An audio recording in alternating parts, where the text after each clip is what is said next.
Pelangkiran adalah salah satu media pemujaan Tuhan yang digunakan oleh umat Hindu, khususnya di Bali. Bentuknya simpel dan praktis, dengan bahan berupa kayu dan diletakkan di tembok. Lalu untuk apa membuat pelangkiran jika sudah mempunyai sanggah atau merajan?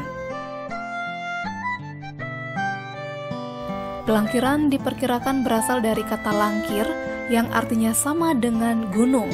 Oleh karena itu, Gunung Agung di Bali dahulu disebut Gunung Tohlangkir atau Tolangkir.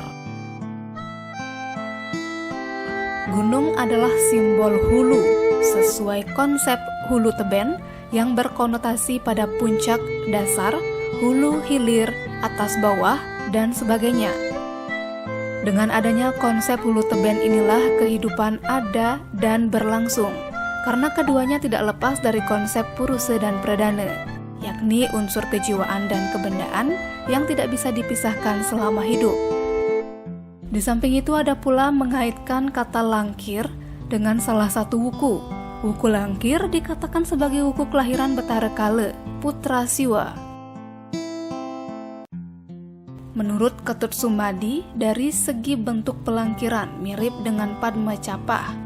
Pelangkiran berbentuk itu fungsinya sebagai pengayatan. Pengayatan yang dimaksud adalah memuja Tuhan, manifestasinya atau leluhur dari satu tempat karena terkendala jarak secara fisik.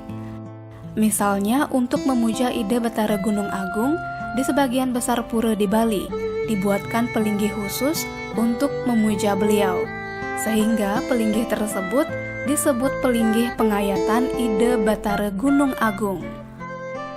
Pelangkiran sendiri oleh umat Hindu di Bali tidak hanya diletakkan di satu tempat, melainkan bisa setiap kamar, dapur, warung, perahu, bahkan mobil. Penampatan itu berdasarkan fungsinya. Menurutnya, kalau di warung yang diayat adalah manifestasi ide Sang Hyang Widi sebagai ide Betara Rambut Sedana, ide Betari Melanting, atau ide Betara Ulun Danu Batur. Sebab ide Betara Rambut Sedana, ide Betari Melanting, atau ide Betara Ulun Danu Batur adalah manifestasi Tuhan sebagai sumber kesejahteraan dan kemakmuran yang berhubungan dengan rejeki. Mantan wartawan tersebut melanjutkan jika di kamar atau ruang tamu yang diayat adalah ide Betara Semara Rake dan Semara Ratih, agar kehidupan rumah tangga menjadi harmonis. Khusus untuk di kamar tidur, fungsi pelangkiran dipercaya berhubungan dengan mitologi Kandepat, seperti dalam Lontaraji Maya Sandi disebutkan, pada zaman dahulu Kandepat manusia keluar ketika sedang tidur. Kandepat tersebut kemudian gentayangan dan justru mengganggu tidur manusia. Akhirnya, dibuatkanlah pelangkiran sebagai stana mereka, sehingga tidak lagi mengganggu tidur manusia, namun justru menjaga manusia tersebut sehingga terhindar dari malapetaka saat tidur. Oleh karena itu, pelangkiran di kamar diletakkan sesuai arah kepala tidur. Berdasarkan letak, lanjut Sumadi, jika diletakkan di perahu, maka yang diayat adalah ide Betara atau Dewa Baruna sebagai penguasa lautan. Tujuannya tentu untuk keselamatan aktivitas di laut serta mohon rejeki bagi para nelayan. Jika diletakkan di mobil, yang diayat adalah Sang Hyang Sapu Jagat yang menguasai pertigaan dan Sang Hyang Catur Buana yang menguasai perempatan jalan. Jika mobil tersebut digunakan untuk usaha transportasi atau dagang, maka berhubungan pula dengan ide Betara Rambut Sedana.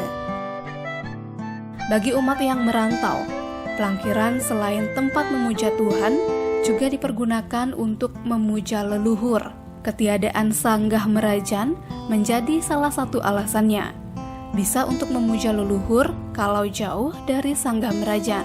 Seperti anak-anak kos misalnya, itu bisa menggunakan pelangkiran. Melalui pelangkiran tersebut pula, umat bisa mendoakan orang tua serta keluarga agar senantiasa sehat dan terlindungi. Berbagai fungsi tersebut membuat umat kerap menghaturkan rarapan atau oleh-oleh berupa makanan atau minuman ketika datang dari bepergian, khususnya di pelangkiran. Mengenai peletakan pelangkiran, Sumadi mengatakan sesuai arah hulu, yakni timur atau utara, paling baik jika bisa arah timur laut atau kajek angin.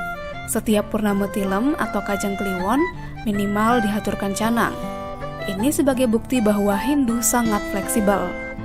Tim Liputan Bali Express melaporkan.